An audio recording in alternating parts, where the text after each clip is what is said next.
first.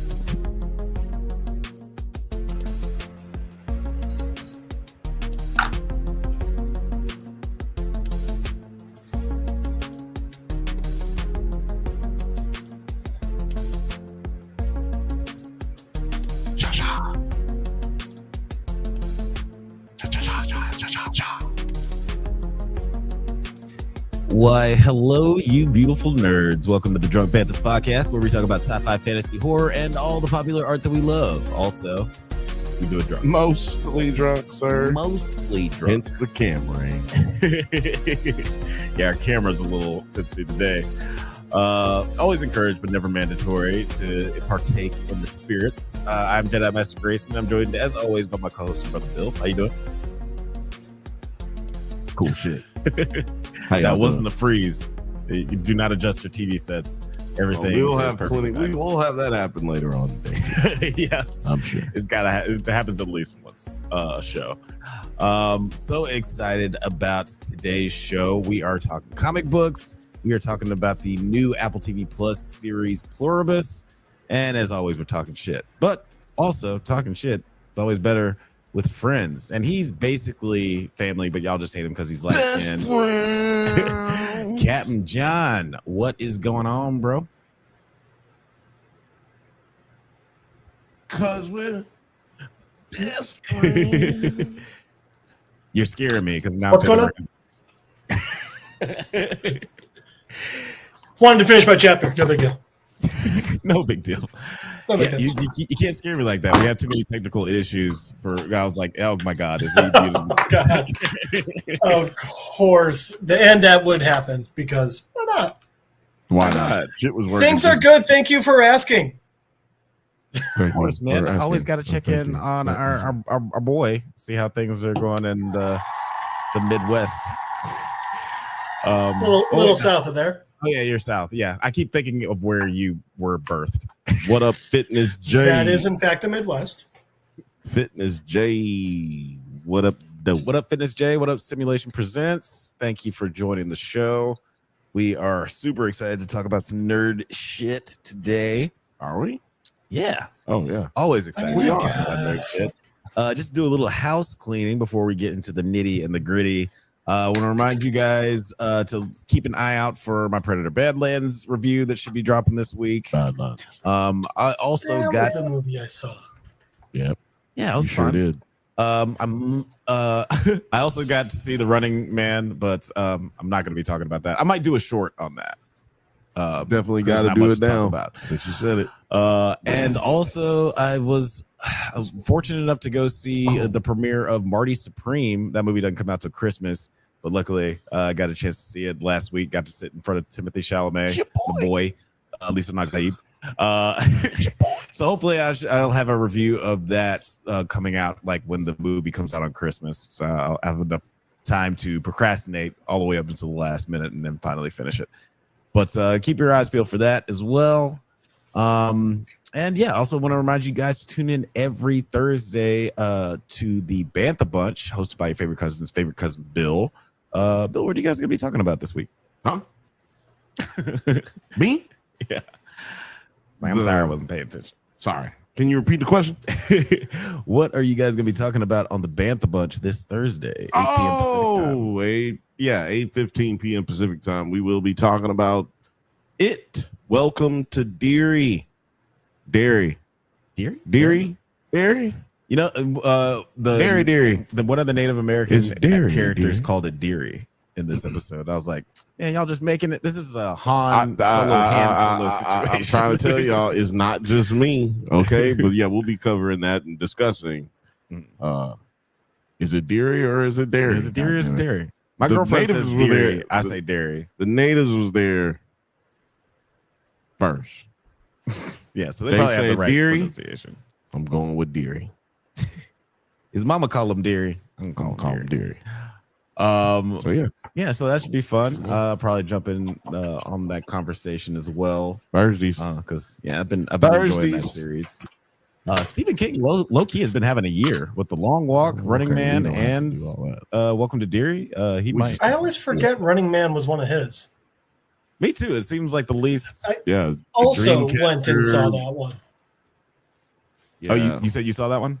Yeah, I saw Predator Badlands. I saw Running Man, and then tomorrow, I'm actually kind of annoyed about this one. I got tickets to see the first episodes of The Mighty Nine in theater, and then as a surprise to everyone, they dropped it on YouTube yesterday. So I still haven't watched it. I'm going to see it on the big screen first. Yeah. Right. Right on. I'm the That's cool. same way. I want to try to get it before it goes out. Yeah. Speaking of seeing stuff before it goes out, I'm gonna go see that new Anaconda movie tomorrow. I'm curious what that's. It's already out. Yes. Not yet. It's an early screening. Damn it, you motherfucker! It's gonna be so bad. I can't wait to see it. Who knows? It might be like Jumanji, which people like that newer Jumanji movie, but I haven't seen it. Okay, so here's the thing with Jumanji. It's the same thing with The Running Man, which you just saw. It's stupid action and funny, and I wasn't asking for anything more. Oh, okay. Well, we have different. We are requiring different things. I said I am asking for different things, sir. Well, you know, Do you like Hot Tub Time Machine? I love Hot Tub Time Machine. Is it just stupid funny? Without getting into a Running Man conversation, I'll say that Running Man has all those things except for the funny. And it also looks they tried on the funny, but yeah. It also looks the least like an Edgar Wright movie out of any Edgar Wright movie I've ever seen. Oh, like, absolutely. Doesn't look like. I was just looking for a dumb action movie, and that's what I got. That's how I feel about Boy Kills World. It's like if you expected anything else, that's fair. That's fair. You were the one who went into this with the wrong ideas. But that's fair. But they're just like certain things, like to compare two very similar movies. Novocaine I enjoyed a lot more than Boy Kills World, just because the story and the dialogue and stuff is just a little bit better. They're both dumb action comedies, but one just like took me out in some moments. Yeah, my example is always Hot Tub Time Machine. White Boy, it's one of my favorite movies, and it's not the deepest, but it's fucking hilarious. So that's all I needed. Yeah, that's fair. That's fair. But I interrupted you. You were talking. No, I was really just I was like, we gotta not stop talking about what we're not talking about. I'm well aware. That's why I brought it back to what you were trying to do. Well, here we go. After these messages, we'll be right back.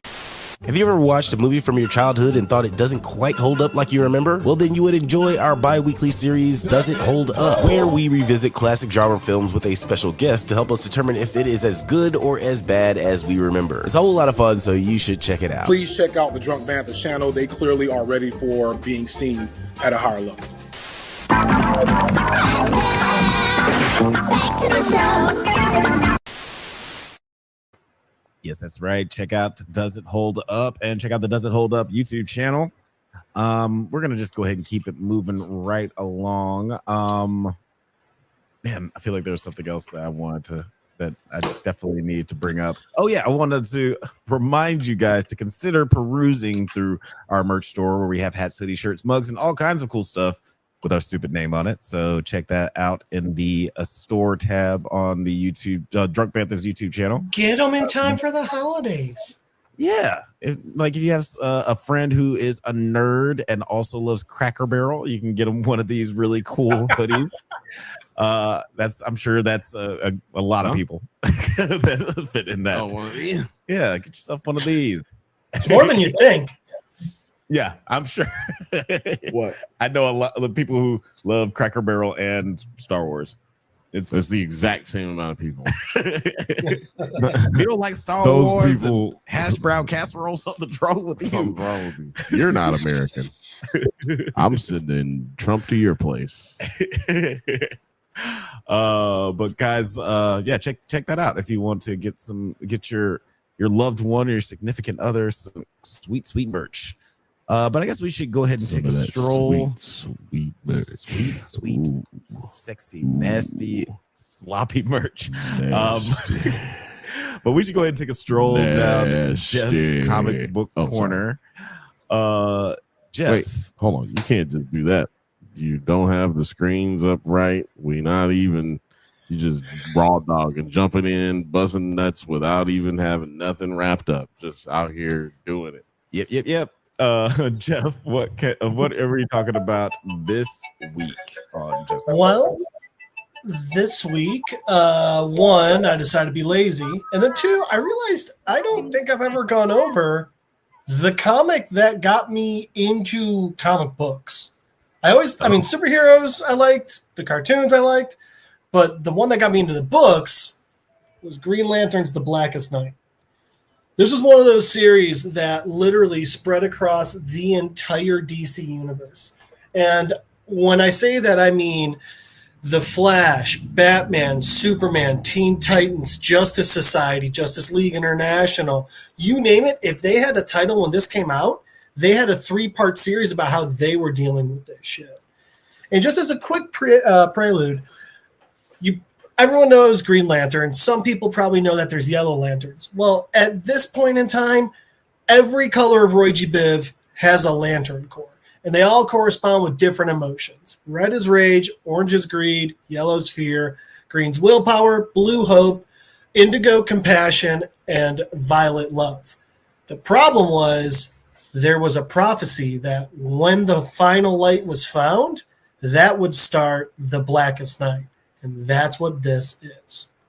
So, The Blackest Night starts. Let's get right back on the top, Jeff. It starts with us seeing this guy, this weird-looking guy who, if you don't know, his name is the Black Hand, who was a Green Lantern villain. And he's in this graveyard, but specifically, he's in a graveyard in Gotham City, and he's stealing Bruce Wayne's skull. At this point in time, Bruce Wayne is dead in the DC universe. This guy was always just some B-list fucking villain. No one really cared about him. He had this little device that could steal some of the Green Lantern's energy, but that was about it. Then Jeff Johns comes into the DC universe, takes this guy, has him. Now he's obsessed with death. At one point when the Green Lantern's the Spectre turns his arm to ash, then aliens put it back on, but it steals life from people. And at one point, he literally takes that fun little Green Lantern stealer thing, blows his own skull off, and then comes back with a Black Lantern ring. So he's in the graveyard here, and he's digging up the skull. And we see it cuts to Earth is Space Sector 2814. It then cuts to Space Sector 666, where we see this giant black lantern. It's a black power battery, and it's actually talking. It's saying that it's hungry. It's talking to this guy, Black Hand. And eventually, it issues out its own rings, and they are everywhere. They are flying out of this lantern into space, going to every reach of the cosmos. And when I say there's an insane amount, all of that, everything inside that circle is a ring. All those little, that's not just a cloud, that is individual rings. And the entire time, Black Hand, fucking crazy creep bag, is sitting there licking Bruce Wayne's skull, putting it back together and talking to it. From there, we get Hal Jordan, the first Green Lantern of Earth, narrating, talking about how they're celebrating because this is a day that used to be about, it was a day of National Day of Mourning, and it's not that anymore. So he does the typical thing. He introduces himself. Him, front center here. This is Hal Jordan, Air Force pilot, first Earth Green Lantern. Off to the side, above him, we've got John Stewart, Hal's backup, and he's an architect, and he was a Marine sharpshooter. Then we got Guy Gardner down there, Nathan Fillion. He was a linebacker and a cop, all this shit. And last but not least, we got Kyle Rayner, who was the only Green Lantern for the longest time, after Hal actually went crazy, broke bad, and destroyed the Green Lantern Corps. Kyle kept the light going and actually was what was able to bring the Green Lantern Corps back. So Hal's narrating here, and he's talking about how in in the armed forces they know that death is a part of the job, but in the Lantern Corps as superheroes they know that death is actually like that's it. That's the only retirement plan. And then it cuts to these major moments in Hal's life, these major moments of death. It shows the first time he saw it, he literally saw his dad crash a plane in front of him when he was a child.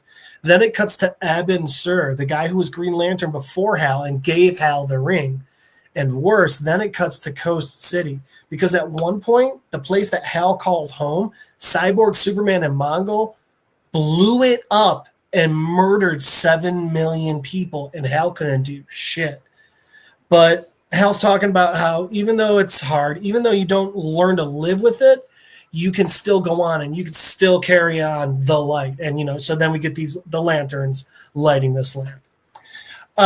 After that, Hal starts talking about the other guys because it's not just Hal. So John Stewart, he had to step in to fill Hal's boots. And him and his partner, the girl who was actually filling in for Sinestro, they were both just trying to overcompensate, but they ended up falling in love. Unfortunately, she was murdered by a Star Sapphire. And when John was still trying to come back from it, he comes upon this giant planet-sized bomb that he's unable to stop and literally has to watch as an entire planet dies because he can't save it. Kyle, the day after he got the ring, some crazy B-list villain comes, murders his girlfriend, and literally shoves her in a refrigerator, which is actually gone on to become a term, fridging someone. Then it talks about even after he got past that, Kyle had another girlfriend. She was also a Green Lantern, but she ended up dying in space as Kyle couldn't do anything but sit and watch. And then the craziest part is Guy Gardner, the craziest, the weirdest of the Green Lanterns. He actually found love. No one thought they'd be jealous of Guy. So as he's kind of going through this and talking about all this death and stuff, Hal's sitting there and he's like, but you know what? It's okay because we still, we fight past it and we move on. And afterwards, we go to where we need to go. He's like, Kyle goes to Jenny and we see Kyle flying off. And Guy goes to Ice and we see him flying off. Guy goes to Xanchi, the planet that blew up, and he flies straight up into the air. And Hal's just like, me, I got my town, I got Coast City, we rebuild, and he flies off to that. So in the DC universe, this day was originally a national day of mourning for the day Superman died. But after Superman came back, it just became a day of mourning for any superpowered person. So after we see these guys, we start seeing the other people because it's not just a Green Lantern world. We see Connor, Clark, and Martha Kent at the grave of John Kent, sitting there just, feeling this sense of pain that they from the loss that they have. After that, we see in Pittsburgh, we see, what's his name? Professor Stein, who was originally half of Firestorm, a superhero made up of two people combined into one. And they're there at the grave of Ronnie Raymond, the other half of Firestorm that used to connect with Professor Stein, while these two kids in the background, who are the current Firestorm, are trying to make him feel better. But obviously, Ronnie was like a son to the professor, so he doesn't really feel anything. And then it just keeps going. We see the Titans, and we see Bart Allen, who's just feeling so awkward because they're looking around at all these statues, of which he used to have a statue, but then he came back to life. Then we see the Rogues, this group of the Flash's villains, who, they're villains, but they're still super able, or super powered. So yeah, they're celebrating their dead. And then we go over to Ted Kord's grave, the Blue Beetle, and it just keeps going and going and going. And then we eventually come up to this huge cemetery called Valhalla, with Kyle sitting there and looking around at all these different statues and all these different people. This is the cemetery of the superheroes, where literally it's in Metropolis. It's the highest security possible, and all these people are looking around, just kind of thanking these heroes for their sacrifices, while others are mourning the people that they weren't able to save. We've even got this, like I said, is everyone here. We've got the old Justice Society people you've never heard of. And next we go to a coastline, and we've got Mira, the Queen of Atlantis and Aqua Boy sitting there, and they're talking about how Arthur, Aquaman, he's dead too. He shouldn't be buried on land. He should be in the ocean in Atlantis. We have the most beautiful coral fields. And while Mira's sitting there, and she's like, the Atlanteans wanted to kill him because he was blonde. They tried to kill you because of your eyes. And Garth is like, but I know, but this is important. The people of Atlantis need him. And he's begging as Mira's finally capitulating and letting him take the body. And then we come to Alfred Pennyworth going to Bruce's grave and walking upon this mess, because as we were just seeing in the opening, Bruce's grave is empty and Alfred is just, oh my God, is broken. Anyway, so after that, we cut back to Green Lantern. And now we're seeing Hal Jordan talking with Barry Allen the Flash. They're underneath the Justice League headquarters, the Hall of Justice. And this is even weirder because now we're seeing a fucking morgue for the supervillains. And Barry's confused by all this because Barry just came back to life. He was stuck in the Speed Force forever and finally got his way out of it. And so we have Hal explaining everything to him. And he's explaining that they had to start bringing all of these here because back when Dick Grayson's still Batman at this point, he found that people were digging up supervillains and taking their body parts to give other people superpowers. So they had to start bringing them here. And after a while, Barry's just like, hell, how many when I was gone? I need to know. And Barry's like, Hal's like, I don't think that's a good idea. But Barry's finally just like, show me. So with a deep breath, Hal takes his ring and just shows him all the people that have died since Barry's gone. And there's so many of them. There's Firestorm, Aquaman, Batman, the Martian Manhunter, Black Canary, Dove, Hawk. I mean, just countless heroes have died in the DC universe at this point. And Barry's looking around and he sees Ronnie and he's heartbroken. But what really gets him was Ralph Dinby and Sue, the elongated man and his wife, murdered. And Barry's just broken and he just collapses sitting down. From there, we cut to this museum, and I believe it's New York. I don't know. And we got Hawkman, and he's fucking pissed. He's on the phone with the Atom, with Ray Palmer, and he can't believe it because Ray wants to go and see the grave of this woman. What's her name? Jean Loring. And the whole reason why Carter's so pissed is because Jean is the person that killed Sue, the elongated man's wife. And it was out of this crazy plot to try and get Ray back, but Ray's just still... She was his ex-wife. He still loved her. After she committed suicide, it still crushed him. But Carter's not having any of it. He's like, no, you're not coming. And Ray's like, come on, let me come over. I'll just come through the phone line. And Carter's like, no. And he takes the phone and crushes it against the wall while we got Kendra, Hawk Girl, walking up. And she's trying to calm Hawkman down. And he's like, no, you don't get it. You don't get it because you don't remember. And we get a little more information here. One of the things that a lot of people don't know is that Hawkman and Hawkgirl keep dying. They are in a constant cycle of death and rebirth. And every time they're reborn, Hawkman has all the memories of their past lives. Hawkgirl has none. And the worst part is, every time Hawkgirl falls in love with Hawkman again, that's when they die.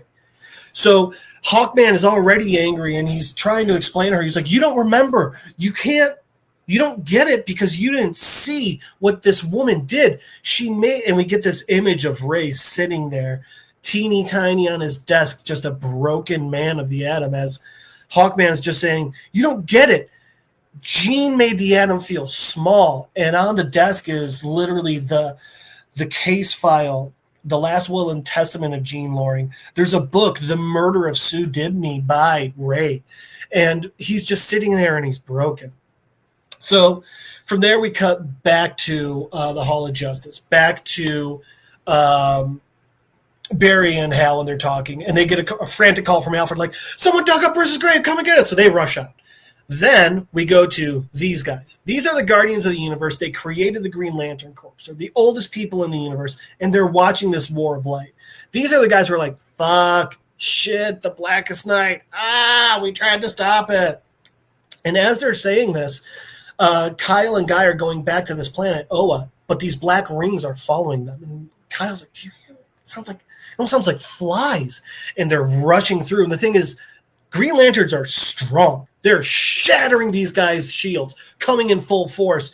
And as one of the Guardians is like, we have to stop this. We have to do everything. Call all the Lanterns back. And this one Guardian with this weird scar on the side of his face, like, no, they're not going to get called back. They're not going to get, and they're like, what are you talking about? Why wouldn't they? And he's like, because the call will never be made, as we see the Black Lantern symbol in his eye. And then he eats another Guardian, just fucking runs over and starts tearing out of his neck. Remember, these are supposed to be fucking immortals. And as the Lanterns are outside, like, what the shit? Why can't we stop these Black Lanterns? Which, by the way, as they're running by, the black rings are yelling out, flash, flash, flash. But the weirdest part is they're ignoring the Green Lanterns. They're just rushing right past them.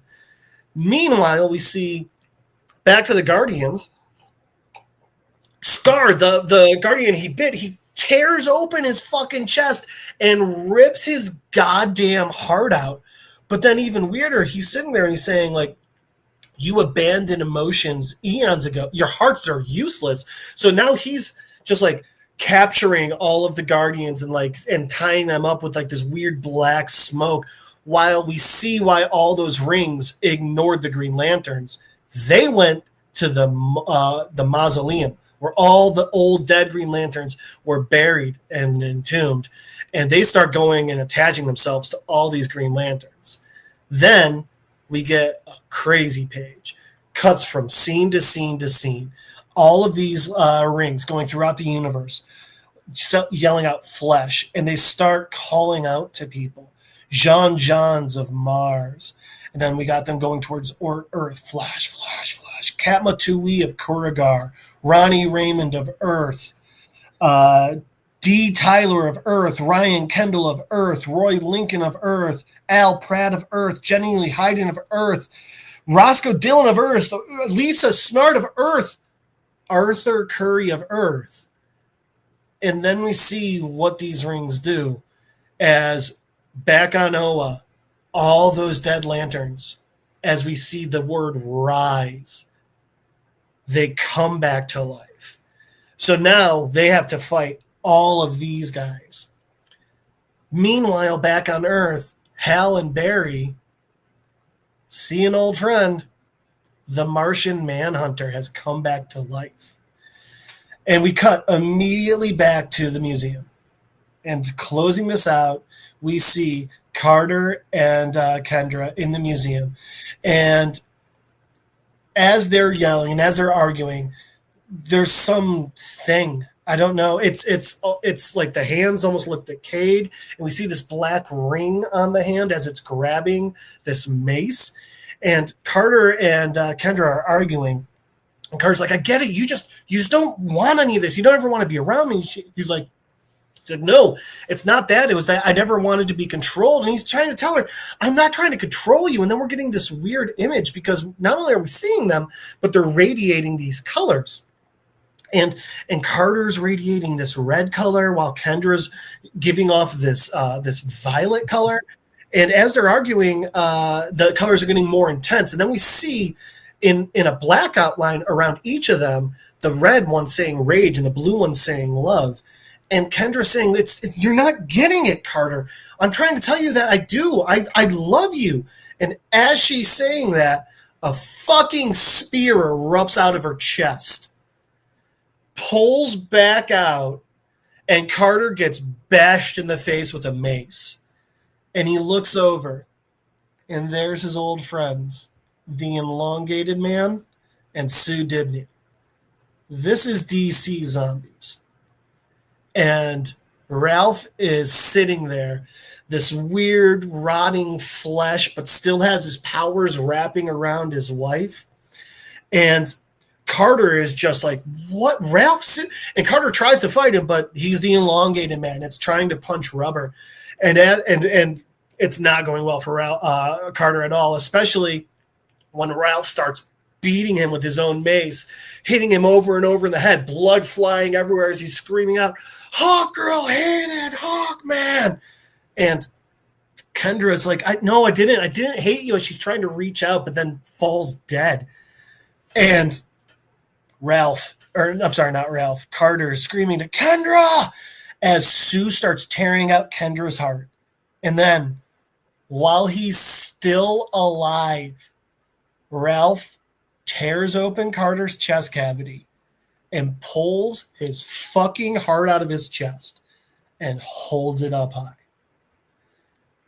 And we get a couple of panels. Hawkman, Hawk Girl. And we're seeing this notation, power levels 0.01%, power levels 0.02%. And we got Black Hand back. And Black Hand saying, this time you're not escaping death. This time, death wins. It's here for us all. As his minions, Elongated Man and Sue Didney, are in the background. And the last bit of text on this of this issue is the lantern, that power battery from Spectre 666 saying, Carter Hall of Earth, Kendra Saunders of Earth, rise, as two black lantern rings come out of Bruce Wayne's fucking skull. And that's the end of issue 1 of Blackest Night. Ooh. That's the comic that got me reading comics. I do remember when this issue, or when this run came out. Our best friend from Alabama, shout outs to Paul. What's up, Paul? I credit him as our initial teacher in the nerd ways. Told us all about comic book. Just comic book. No, I mean, it's just like a lot of things, just like X-Men lore, Fantastic Four history, like shit that like I just know in the back of my mind, and it's all attributed to long conversations with Paul. And this is one of those comic books, like I just remember us reading when it came out. That was just like, wow. And like and also just like the Kyle Rayner line, like I think that was my first Green Lantern that I like paid attention to. I remember our friend Paul actually had a Kyle Rayner toy, like Kyle Rayner Green Lantern toy. It was the best. Kyle, so cool. I'm sorry, I don't care what anyone says. John Stewart's amazing, and honestly, the only reason he's not the best Green Lantern is because Kyle's an artist, so all of his constructs are way more fucked up. I do like how because of depending on the personality of the Green Lantern, their constructs are different. Like I remember reading a comic where they're like, John Stewart's he's an engineer, so his constructs are like way more detailed. Like you can see like the screws and like the lug nuts and everything that he can create. Green Lantern Rebirth, when they brought Hal Jordan back from the dead, they're talking about how Hal's always been like, I want to get, it's precision. It's getting that hit in right away. John is like, you see every, like you said, literally you see every nut and bolt. And for him, it's as easy as anyone else. They said Guys is like leaking energy, like it just can't wait to get out of it. Whereas Kyle sometimes starts appearing and disappearing and reappearing because as an artist, he's always redoing it. But the funniest is Kilowog. He goes, Kilowog's the only lantern whose ring makes a sound. He just hits that fucking hard. I love Kilowog. Do you have a favorite lantern? Shout out to everybody in the nigga. You already know who the best lantern is. Y'all already Guy Gardner, huh? Shout out to everybody in the chat. Fitness J, what up, Fitness J? what is happening? What is happening? Fifth Bantha. What is happening? Simulation Presents. What up, Chief Heart? What up, Chief Heart? I just hit the like button. Chief Heart said he just hit the like button. You need to do so too. If you're in here, you hadn't done it, make sure it gets done. Yeah, it seems like everybody's getting along in the chat, man. It's like some love. If you see somebody, if you don't see anybody in the chat, like if you know somebody that should be watching and they're not here, send it on over to them, man. Hit the like button, hit share, subscribe. Yeah. But most importantly, just stay right here with us, man. Hang out with us, brother. If you see something, say something. Friends don't let friends not watch the drunk Banthas. Friends shouldn't let friends not wash their ass. That's what I've been. That's a whole other podcast. It's a whole epidemic. It's an epidemic. I'm telling you. By the way, I couldn't stop noticing it. Sorry, my fingers are yellow. I was making curry paste, so I was handling turmeric. Oh, I thought you were killing banana men. I mean, it's better than thinking I was fingering Big Bird. Yeah, I thought you just murdered Mr. Poopy Butthole. I assumed that you were just trying to get color appropriate for our main topic of the night. He's not even watching. He's not even watching Rick and Morty. He has no idea what I'm talking about. No, he does not. I have heard you two reference Mr. Poopy Butthole so many times. I'm at least aware. At least, at the very least. But you got the right color coding for the topic of tonight. We were talking about Apple TV Plus's brand new episode of their brand new series, Pluribus.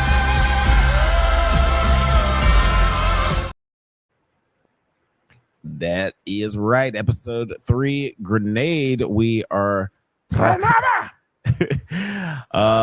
Obviously, Grenade has a couple of different meanings in this episode, but we'll get into all that. Let's just get into the synopsis. More than 7 years before the joining, Carol and Helen visited an ice hotel in Norway where they witnessed the Aurora Borealis. In the present, Carol and Zosia fly back to Albuquerque, during which Carol contacts one of the immune in Paraguay, but he curses at her and they don't really connect. Zosia provides Carol with a gift that Helen had ordered before the joining, and Carol refuses a meal prepared by the hive mind instead goes to the grocery shopping on her own, finding her local store empty because of the others' allocation of resources. I do want to talk about that some more for sure. But then later, at Carol's request, the store is immediately restocked. Carol demands that the hive mind completely forget about Helen and sarcastically asks for a hand grenade. So sorry, I wasn't really listening to you. I'm just like, that's not new. This is new. This Brothers prompter. This is teleprompter feature here, and I was just like, oh, that's very interesting. Sorry, I'm joking.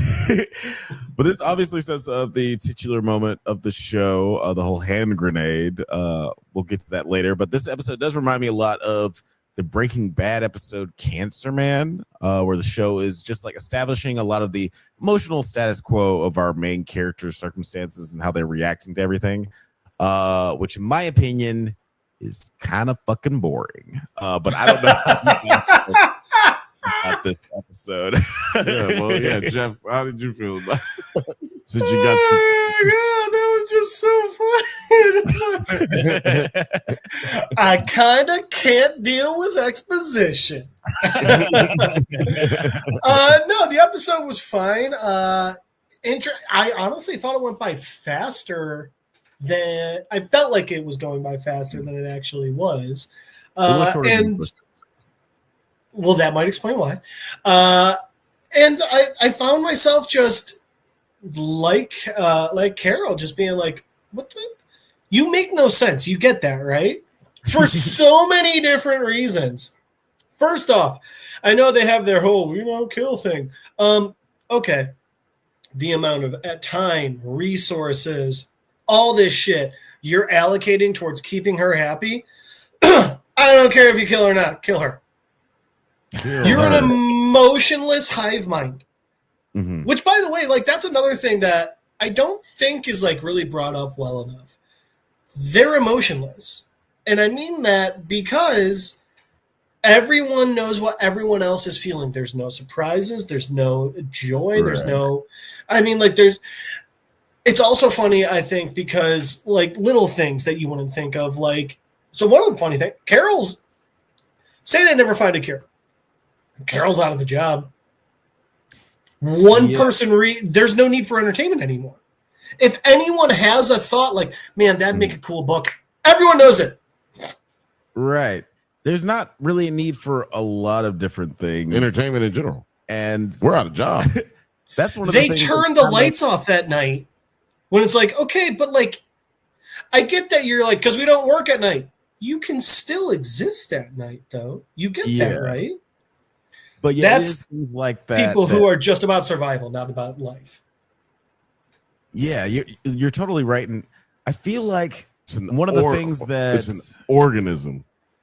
Yeah, that is about that, because you said people, and that's the point. Yeah, that's why we can't relate to these lines of thought, because they aren't even thinking in a line of thought. They're just reacting like a small brain. Just very small brained individual. They're not driven by any needs or wants that we would think about. They're driven by a biological imperative. As they say, which it does, like, to your point, bring up a lot of the weird things about all of this, because it's one of the things that kind of irritated me about this episode. I'm curious how you felt about it, Bill, but I feel like a lot of the things that Carol was working through in this episode, we already as an audience worked through in the last episode. And I just feel like it's taking her a long time to really wrap her mind around. He's like, yeah, this is the world. Why are you going to Sprouts? No one's going to ring you up. Are you going? Well, they did do a good point of bringing up that it had only been 4 days. That was the part that threw me.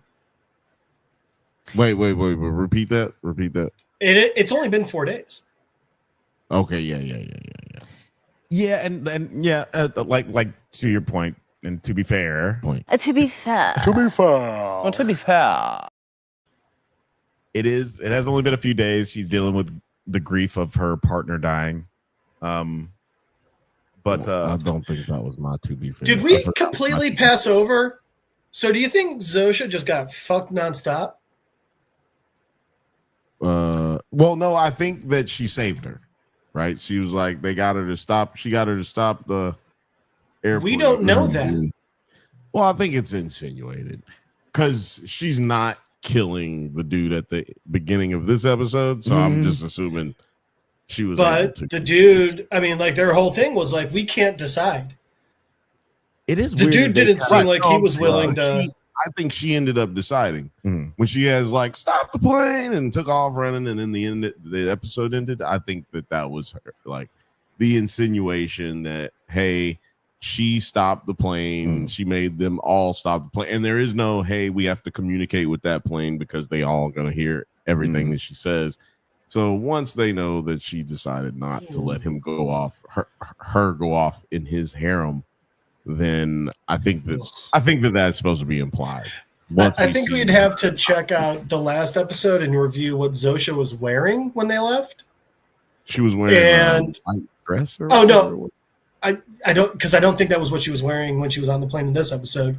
But also, they have the date, the time going there. I would also want to check what they said the day was on the last episode. Because if it's the same day, cool. If it's 2 days, I think Zosha got fucked. Right? I forgot to check that specifically. They start fucking. It was gross. Correct. It is interesting, or it's kind of weird that is one of the, like, at least we didn't see a conflict between Carol and horny dude. Just to, like, at least him, like, sort of pushing back. It's like, hey, we already agreed on this. I was supposed to, but right? Maybe we'll get a little bit more of that in the next episode. I'm good. I was good off of it. It's like we're done. I didn't want it. I agree with you there. Yeah, to me, that's all good. Like we've explored that as far as it needs to go, unless he plays a actual bigger part in some story going going down the line. What you said earlier nails it on the head for this episode, man. They did a good job making this a pretty boring episode, man. This was a pretty boring episode. I ain't gonna say it was a bad episode. It was just like not shit going on. They did harp on a lot of things that maybe necessarily the character didn't understand yet, but we as an audience have come to a conclusion of, and what she had revealed to her in this episode wasn't really it wasn't questions. They weren't questions that the audience is still asking. And if you're gonna do that, an episode like that, then I need some more adversity to come her way, so that there are more stakes going forward. To me, this episode should have been a part of episode 1, 2, and 3. Like they should have just did 1, 2, and 3. If this is how this episode was going to be, because then now I'm waiting. You know, if I had watched this 1, 2, and 3 back to back to back, now I'm waiting for 4. Like, okay, now where are we going with this? Because now we got to hear the Peruvian guy. You know, we're getting these other connections. Maybe there's another person. Who knows? You know what I mean? Like, to me, that hits a little harder as far as cliffhanger wise. Than now. I've been waiting for a week for the last 2 episodes. You know, I've been through the first 2 episodes. Now I wait for a week. I'm hyped. Now I get this, and it's like, well, you know. Yeah, and we'll get to explaining some things. Wouldn't you like to see some other stuff? Yeah, and like I don't really I don't want to see other stuff. Like, to me, they did a good job of getting away from the harem guy, but then we kind of stayed in a plane. Like, we didn't even need to come back to no plane, right? Yeah, and only reason, like, when it comes to the harem guy, only thing that I thought was interesting about what they could have explored with that is, okay, after last episode, we see the implications of this hive mind just doing whatever the uninfected ask. So I would have liked to have seen just like the combative nature between Ray, Seahorn, or Carol, who's like obviously more moral about it, and this pervert is like, how does that conflict what does that conflict look like when, you know, these two people are essentially the most powerful people in the world, because everyone in the world is going to listen to them. How does that conflict out? But I think one of them's more powerful than the other, though. Because here's the other thing. Right. Yeah, because so we only know that she has that power, not him. Right. And like we mentioned last episode, I think he's uniquely what power? Curmudgeon. That she can shut down the whole anger. World. It's just that's not a power. She's just a bitch. Like, that's not a power. Right. I'm saying, like, that's the only person that we've seen that, because she's the only person who's that big of an asshole to yell at people who literally not true. Paraguay guy. Yeah. Well, he's not. He hates them more.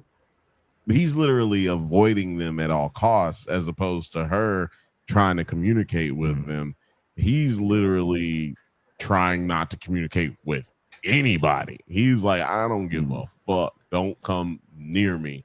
And so they're not getting a chance to interact with him and have a break, for him to have a breakdown with them. Because remember, Carol's had a few breakdowns, even, you know, without them actually, you know, freezing up. It's so it seems that it has to be directed at them. Right. Yeah. When it's directed right towards them, it seems like that's when it really affects them, because she can yell at everybody else and they seem fine. They just seem like whatever. But when she directs it towards them, I don't know if it's because they don't have the ability to defend themselves necessarily. Like, they don't have the ability to hurt anyone else. So they're natural. Like, they just fucking shut down. It's kind of like Zoomers, you know? They just fucking shut the fuck down. Somebody says something to them, they just And speaking of Carol's asshole nature, I do want to bring up one thing because I'm totally Team Carol. How Golden Girls is still a great show. I agree. Oh yeah, absolutely, Fucking yeah, amazing. that for sure. Man, Hey. God, I was like literally laughing out loud. Girls is still a man. good show. Dude, totally. Literally Alex, which Golden Girl do you think you could take in a fight? None of them. They're all. That is not a question that has a good answer ever. Yeah, that's why I just opt out to be like, yeah, I'm just. I call, think they good will call. beat my ass. P.S. Sophia would shank you. 100%. I'm pretty sure B. Arthur is taller than me. B. Arthur was literally in the Marines. I think. Go Oh, shit. Google it. I might be Oh yeah, wrong. she actually was. No, that's Yeah. true. Yeah. It was like Yeah, back yeah. when they were like, women can't be in the Marines, and they were like, just let her in. It's cool. Yeah, it's like tell her she can't be in the Marines real quick. Because I'm going on my smoke breaks. You tell her. Yeah, Sophia was Sicilian. You know she always had a switchblade. But That's crazy. so Carol's an asshole. Yeah, Yes. the cold open for this episode, I am totally yeah, dude. in Carol. If my girlfriend took me to this hotel, she has a fundamental misunderstanding who I am as a person. No, she has a fundamental misunderstanding of shit in general. Just life. I would love this hotel. Maybe that's somebody else's thing. Hell no, I am not going into ice to sleep on ice. You know what I would love? Wristband, You know what I would please. love about this hotel? You know what I would love about this hotel, Jeff? Is if I could go in there, You Right. would so want to pee in a nice toilet. see the Aurora Borealis, right? And then go to my actual hotel that has fucking heat and a hot tub. Yeah. And a motherfucking window with a view. Yeah, I've seen some like Norwegian They did have a dope view, by the way. Yeah, they did have a dope view. I've seen some like research some Norwegian like hotels or like stays where you can see the Aurora Borealis. But those places have indoor heating and real goddamn beds. I'm not doing that shit. Yeah, no. And there are places that have. But you do get the ice is the heating. It holds in heat. That's why igloos exist. That don't make no sense. No, that wasn't That's the not problem science. for me. It was the bed that was made of ice that was ridiculous. That's the part I wanted the most. And the other part was there. I've looked up places to go see Aurora Borealis. There are mad warm spots that have like the same view. Just pointing that out. I'm just pointing out the fact that you are taking your person that you are dating or in love with or whatever, and they don't want to do this. Yeah, that's she the thing. don't want to stay at the W. This bitch get mad when you book her at the W. It's like, oh, the threat count isn't that high. Yeah, it's we gotta read this comment. Okay, yeah. Simulation Presents says, I mean, we are building towards a chaotic finale. There's a ticking clock that the fact that a grenade is given to her and later a nuke leads to major potential implications given they are trying to cure her.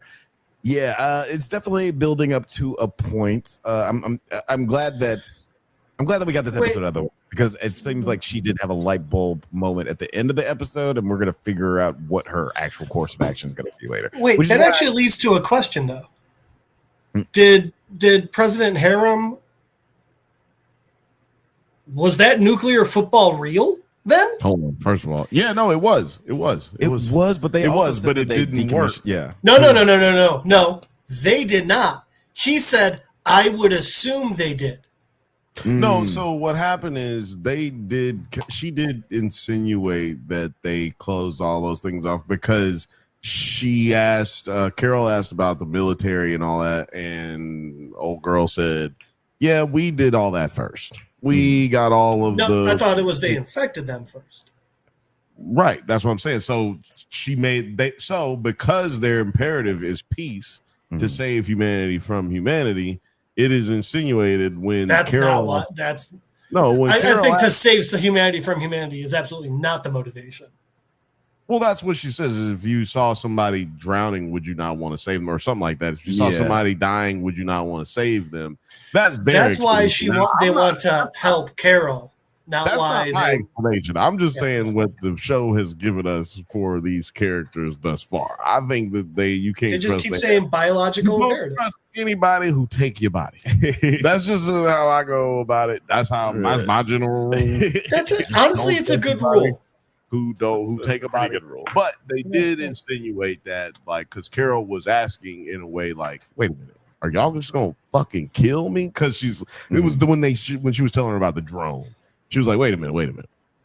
Oh yeah. She was like, oh no, don't worry, they're not armed, they don't have weapons. And she's like, wait a minute, they could have weapons though. Wait a minute, bitch, y'all got weapons? And she's like, oh no, we took all that over first. We're good. It's okay. And then she asked about the people in space, which I thought was the reason we didn't need any of that shit in this episode. Like, get to the science of things or get to the conflict of things, but don't sit here and let me sit in episode 2B. You know, one thing. Go ahead, Joe. Sorry, yeah. I don't know. I was just gonna say one thing that this episode I think did a good job of doing. I think when Carol's alone, it's easy to forget how much of the world is this now. And I think that when she said, no more Hannah, you don't get Hannah, but like she kept getting things. Like when they were like, oh, remember in the ISO towel? And she's like, I told you not Hannah. And they're like, oh yeah, no. The bellboy who met you once. Or then they were like, when they brought her the breakfast, and she was like, I thought I said no Hannah. And they were like, oh no. Remember, Helen? Sorry. Yeah. No, Helen, thank you. And she was like, no, I thought I said no Helen. And they were like, oh no, that's not Helen. That's just, you're at this Airbnb 6 years ago and a person gave it to you there and they heard you say you loved it. Like, I think like they did a good job of showing like it's everything, everywhere, everyone around her. It's all there. Where when you don't see them, it feels like it's not. It just feels like she's alone, but she's not in a horrifying way.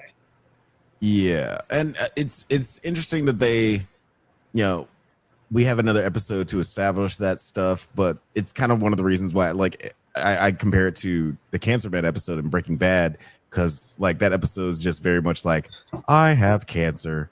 Now I have a decision to make. It's like, yeah, we know what the show is about, but at the same time, it's not completely. I'm fairly certain that was the opening of the show, and I haven't even finished season 1. Yeah, that's why that show was overrated. But no, like I'm going to say yes because why not? But no, yeah, I just not to say that episode is not needed or that this episode isn't needed. It feels a little empty because I feel like we're retreading a lot of ground. But we do get to an interesting ending for the episode. While waiting for Zosha to recover, Carol speaks to a representative of the Hive Mind, asking if they would give her anything, even a nuclear weapon. When the Hive Mind says it would, Carol asks the others to leave her alone as she contemplates. So Carol clearly has a light bulb moment at the end here. But do you guys have any ideas what her next course of action is going to be? Is she going to have the Hive Mind build her a bunker with all kinds of defenses so they can never get to her after they come up with this cure? Or do you think that she has some other she's plan? Already established she has no skills or talents whatsoever, so I don't know where you're getting this build. Is it build something or logic? Hive Mind to build it because they do whatever she says. They're not gonna do this is the thing. You're gonna trust the Hive Mind to build you something that won't allow them to get to you because they can't hurt you. They can do whatever they want for you. They can't hurt you. So if you ask them to build you, but again, if they try getting in, she just has to yell at them. That's one thing. But if they don't have to try getting in, if they build you a fortress and then which they can just pump the virus into the facility that you live in, because it's not about violence. It's not about. Well, she can't because she'd have to be interacting with them. Look, they sprayed, the chemtrails, which I thought was great because people, chemtrails. We're gonna get so many people again. So there's a lot of people, so my point being is that there's not a necessity to be near her to get her infected anymore. Like that was the beginning. We've advanced past that. So she still has a very large danger of being infected, regardless of what she can tell them to do or try to game the system. And she has no skills whatsoever. And also she's established there's no science. So I think that it's a bit of a red herring. We're going to eventually assimilate you. I think it's a bit of a red herring because like there's literally nothing she can do about that except for make them go freezy puff, have an epileptic goddamn. Well, it does like again, that was just like the whole bunker thing. That was just like a speculative, like, what do you guys think that she's gonna do? But I'm curious, like Jeff, what do you think her next course of action is gonna be? Because it does seem like she did come to some sort of realization after that conversation that she had with DHL guy then. Well, first off, I don't understand why she wouldn't have thought it was a real grenade. Nothing that they've done. They have flown you on commercial jets literally the second you said do so. But you're like, they're not going to hand me a grenade. Okay. Anyway. Really, it's a fake grenade. Why the fuck would they do that? Was it a fake plane? Well, we did explain to them earlier that they didn't have the ability to hurt or cause harm. So maybe but she was more than that, they didn't have any weapons around because why would they have grenades still? Right. You know what I mean? Like that's another thing that's a good question. Like why do I don't even trust these motherfuckers, man? Because why are there? Like, sorry, we got rid of most of these. I had to go grab those. I had to go to Tejas. Man. But I don't think it's. I mean, obviously, she's like, "Will you give me the nuclear codes?" And they're like, "I mean, we'd have to." But I don't think it's that. I don't think it's that. I don't think she's leaning towards violence. I think she's realizing anything that she does ask for, they will give her. So I don't know where it's going, but I don't think it is the give me a weapon. I think it's some other thing that's like outrageous to ask for, but that's what she's looking for. I also think that she's clearly still trying to heal the world, but I don't know. Right. Well, that's what I'm saying. That's why I think it's a red herring because she's expecting it to go like it goes in the movies. Like, hey, okay, there's bad things in the world. Now, let's fix them, right? Yeah. It's humanity. We love each other around the world. How are there no scientists? There's 11 of you. I do want to address this comment from Simulation Presents. A theory I have: whatever films of she is the villain of this show, and this is her origin story. I will push back against that just because if I'm reading that correctly, I think that you're assuming that she's gonna turn and be sort of the villain of this show later on as the series progresses. Only because of what I've seen from interviews from Vince Gilligan, he very much wanted to create a character that's not like Saul Goodman or Walter White. He's like, I don't want to make an anti-hero or like a hero who turns bad or anymore because I'm just kind of tired of writing that kind of character. I just want to make like an actual hero. Yeah, I think if anything else, she's going to get better. That's why I was about to say. I just think that the spoiler alert. Possible spoiler alert. I have a theory. I think I know how this motherfucking show's ending, dude. Okay. All right. I think that this show ends by Carol has to cure this thing, right? Like this is the only solution if we're going to have a solution that cures humanity. Mm-hmm. Carol's gonna have to be the one that figures it out, pretty much. Yeah. We've established that there is not an abundance of science that she's gonna be having at her fingertips, but she's gonna have to do something. Well, I think it's gonna come down to something very, very simple. and I think she's going to have to have a conversation with them, because notice there's not much conversation that she's actually had with them. This episode, she actually sat down with old girl, like, have a drink with me. Let me ask you some questions. Mm-hmm. The last episode they were. By the way, she was drinking on benzos. That will kill you. It can. It can. That is also another. That's also another reason why I'm giving her a little bit of leeway, because like she was pretty fucked up this entire episode. Maybe it's taken her a while. That's actually a good point. And if she has wine and Xanax in her house, she's a soldier. She's been doing this before. This ain't her first rodeo. You know what I'm saying? This ain't her first grenade. Right. But I think is that she has started asking questions, and even while she's asking questions, she's doing a terrible job of it. She asks questions to be condescending, like intentionally asks questions to be condescending, asks hyperbolous types of questions. She's not being genuine in anything that she's doing or interactions that she's had with them. And I think that what it's going to take for them to understand either that they have contradiction in their directive, that biological imperative, that then only then can they absolutely try to start reversing or moving anything back, or aliens. I don't know. That's it. You know, because what? But I think that there's gonna come down to her having to have a conversation, soften her heart, because she's a terrible human being and she's not capable of, well, it seems like not capable of love, or at least not loving herself. So I think that, well, I ain't gonna be able to be sober if body snatchers come through. I just ain't gonna be able to. We got another. Not gonna be. We got a real life Animorphs episodes taking place and shit. Nigga, I can't do it. Whoa. I mean, if I get to be an Animorph, I'm a game. Whatever. Let's have fun. Yeah, let's do it. What do they call them things? Ukulele. Yerks. Yerks. Oh, Yerks. The Yerks. Yeerks.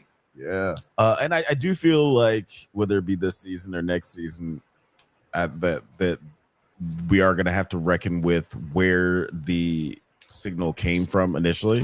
Like, I think that we are going to see the aliens who sent the signal initially show up.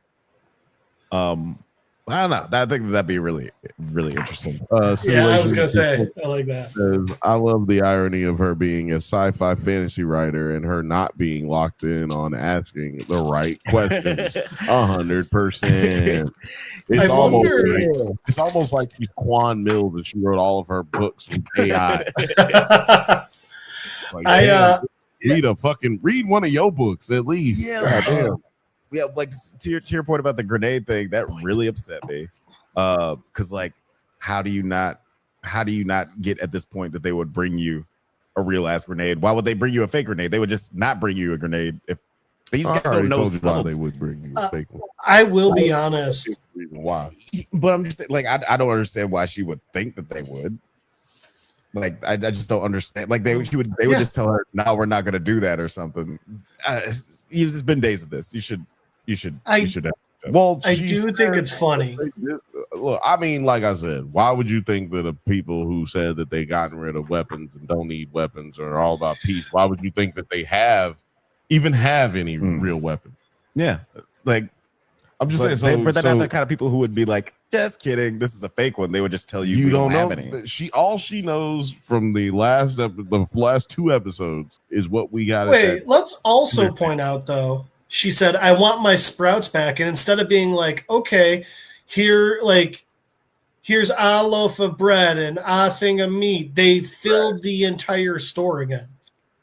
Yeah, I also, by the way, think it's funny. That's partially because she said, no, I don't want you to order my food for me. I want you to bring back my sprouts. Yeah.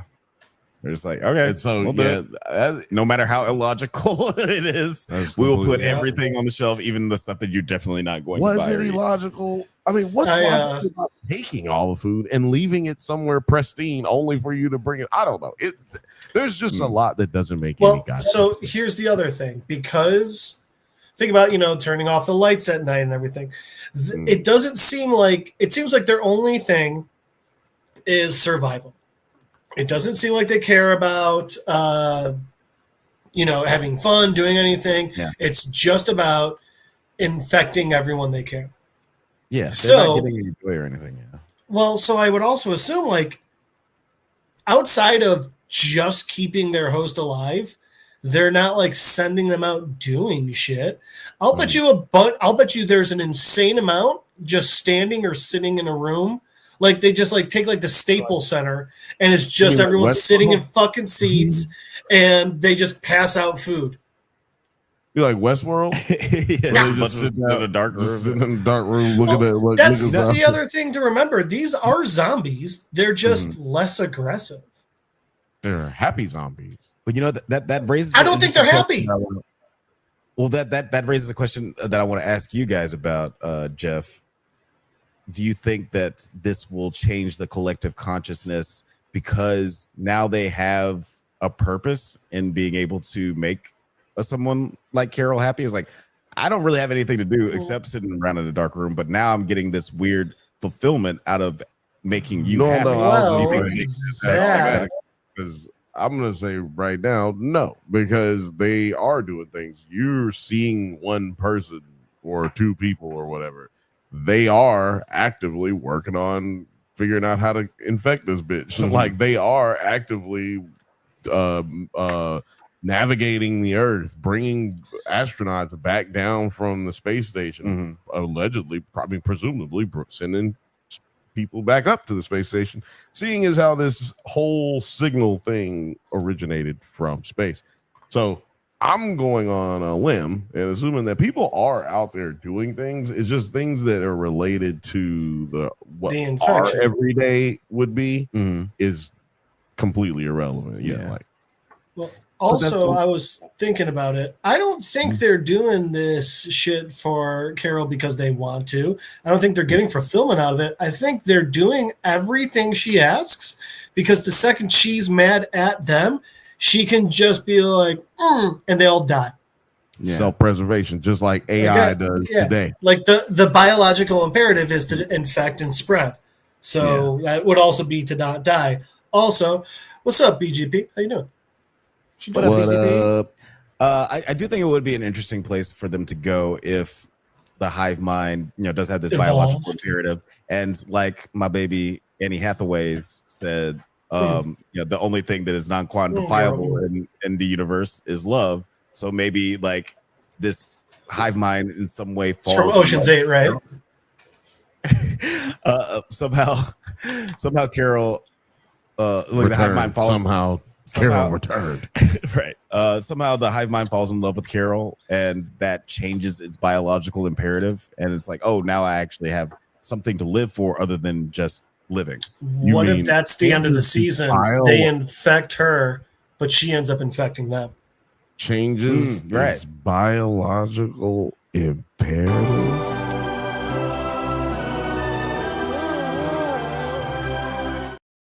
Because that's what happens when you fall in love. Could you imagine if we still had him? First comes love, then comes marriage. He would be on this show right now if we still had Chris Farley, for sure. Simulation Presents says, I don't know if I'm being honest. I think we will know what will happen. I think what is gonna out of left field, and we will be I'll be dumbfounded. I have no. That's what I'm saying. I think it's all this is red herring. Well, that's the other thing. Like, if they want to go the boring route, it would be they're not able to figure out how to infect her, but they keep trying to keep her happy. So, like 2 decades down the road, it turns out her way of staying happy was teach me everything about science, and then she figures out a cure. Yeah, I mean, she could try that. Yeah, she could. Yeah, but this is how we got into this situation in the first place. Well, science. Science. Careful, science. My Bible teacher in high school. I think 100%. red herring. I saw since you're talking about interviews, I saw an interview with the main actress and that she said whatever you think it is, it's not. And then what do you think that? It's not that. And then whatever you think it is after that, it definitely isn't that. So but it is the next one. Right. But whatever you think after that, you definitely nailed it. Yeah. There you go. Yeah, I think that this will be the last episode that's like somewhat predictable. Like I said, this was a very plot slow episode. We got a lot of reaffirmations of things that we kind of picked up. Shout out to Gers and Purrs listening while she driving. By the way, other people agree with you guys that they did not like this episode. This was the lowest rated of the three. Ooh, 6.4. No, still in the, I think it was a 7.1. Oh, okay. I think about it went. Oh nope, sorry, 7.8. It went. Episode 1 was a 9.1. Episode 2 was an 8.5, and this was a 7.8. Okay, so going down a little bit. I'm surprised that the episode 2 had such a big drop off, but yeah. First episode, they went balls to the walls. Second episode, it just kind of is like. It's just slow. It slows down. They hit you with a lot in episode 1, and then. But I think episode 2 did what this episode should have. It was slower compared to episode 1, but it gave us a lot of information. But the information it gave us was good information that we did need. Yeah, which is why I think they should have put all 3 episodes out at one time. Which, if everything one of us is saying that. Right. That's right. It's like, we did not like that. You only get fucking 10 weeks out of this thing. We're not going to harkness this shit. I feel like we could have even made. Oh, Agatha. I think we could even made episode 2 like 15 minutes longer. We could have gotten everything we needed out of this episode. Maybe that's just me. Well, maybe we could have just had a 90-minute episode 1. You know what I mean? Like, we don't have to have these like with. I'm not going to get into it. We don't have to have these restrictions of commercial break restrictions. I don't know if you noticed, but this is broken up to where it does have commercial breaks, even though it's not on a commercial break situation, like it's streaming. But anyway, I have a theory that all of this shit will be on regular ass cable very soon. I said it as soon as Disney Plus came out. And guess what? They've had shit that was on Disney Plus now available on the Disney Channel. So I'm just saying, it's all going back at some point.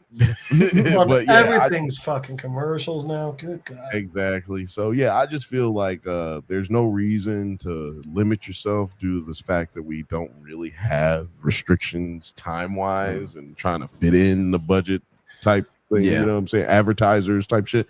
So let's just. Come on, man. Yeah. I mean, to that point, this is the shortest episode so far. So, like, they obviously don't have a problem making an episode 15 minutes shorter. Why not make an episode 15 minutes longer? And it's so weird because the first episode was 56 minutes, the second was an hour and 3 minutes, and this was 43 minutes. Like, I'm damn near right. Like, just make a 90-minute fucking, just make a 90-minute episode. Like, here's like 120. That's like what was that? 120 minutes that you just. I'm bad at math, but. There's a little. I don't know. It's over. Here's the weirder part. IMDb, it's got the next episode's title, which is "Please, Carol," but it's got according to IMDb, it's got the minutes for the next 5 episodes. Oh damn! Huh? Okay.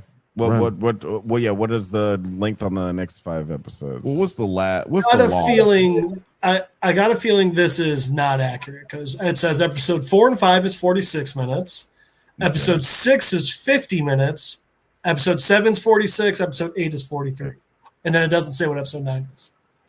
Interesting. All right, so there's only like 45 to 55 minutes. Only 9 episodes, which technically means 8 episodes because they came out with 2 at one time. Yeah. The last episode's the day after Christmas too. Oh, Merry Christmas. We're gonna be talking about this till Christmas. Boxing Day. Jeez Louise. I mean, cool. I'm fucking with it. I don't care. By that time we'll be talking Stranger Things as well. I call the day after Christmas. I call that Regifting day. Regifting day. Just call it Boxing Day, man. Nah, I'm giving this shit. I'm not boxing up. What? Boxing? I'm just giving it to somebody. And regifting. Oh, yeah. Well, see, you are a nicer person than I, sir. You. No, I just have duct tape. Yeah, no, yeah. I actually 100% do not have duct tape right now. It's a very sad thing. I just bought some duct tape. You really should. You know what they say? If you can't duck it, forget about it. We know that you hate women, so don't be telling people that you bought duct tape, okay? Let's just... Hey, duct tape can be fun too. But before we get out of here, Captain John, you want to tell people where they can find you on the interwebs? No. That's fair enough. You can, sure, why not? You can always try and Skype me. Don Cheadle's Driveway at littledickie2.com. It's because of the hackers. The hackers. You can try and find Jeff Madel on Facebook, at MadelJeff on Instagram. But as usual, the easiest way is just be here on a Monday night and listen to me make episodes go longer than they should. That is definitely the best way to catch him, and that will definitely happen. I guess we should play a commercial before we get on up out of here. Let's roll that beautiful bean footage. Whiskey and a Mystery. Now.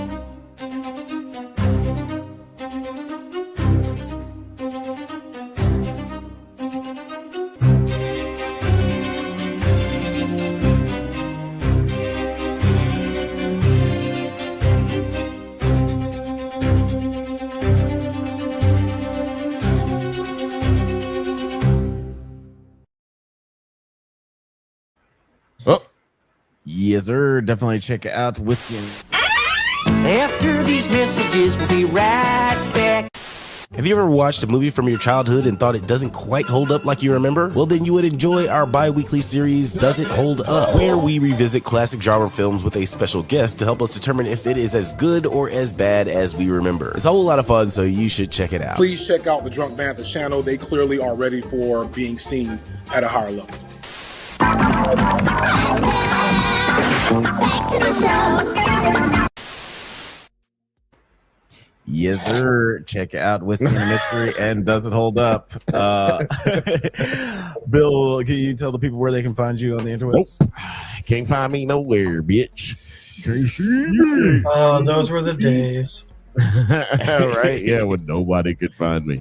When I was just the most pictured person on Instagram without an Instagram. That was a good old days. Those were good old days. You can always find me right here every Monday, 8:15 p.m. Pacific time, sitting between this guy and this guy. Or depending on where you're looking at us from, this guy or that guy. I don't know how it's working. But yeah, you can see me right here every Monday, 8:15 p.m. Pacific time. Mondays, the Drake Banthas podcast. And you can see me on the Bantha Bunch on Thursday at 8:15 p.m. Pacific time. We don't miss no days. It's episode 316 today, and we're doing episode 98 on Thursday for the Bantha Bunch show. So, man, let me tell you something. We don't miss no days, baby. We don't miss no days. So come back over here. Fuck with us. Yeah, thank Where you do guys. people find you? Oh, they find you with me. Yeah. Thank you guys so much for listening to the Drunk Banthas podcast. We do this every Monday at 8 p.m. Pacific time. But don't forget to like and subscribe and get updates on new videos. Check us out on Twitter, IG, TikTok, Letterboxd. Likewise, all the internet things at the Drunk Banthas. Till next time, stay safe, my little sprouts, and may the force be with you. I don't know what happened to the music. Go outside, nerd. Get out. Go. I ain't got time to be distracted by your worthless chime-ins. Go.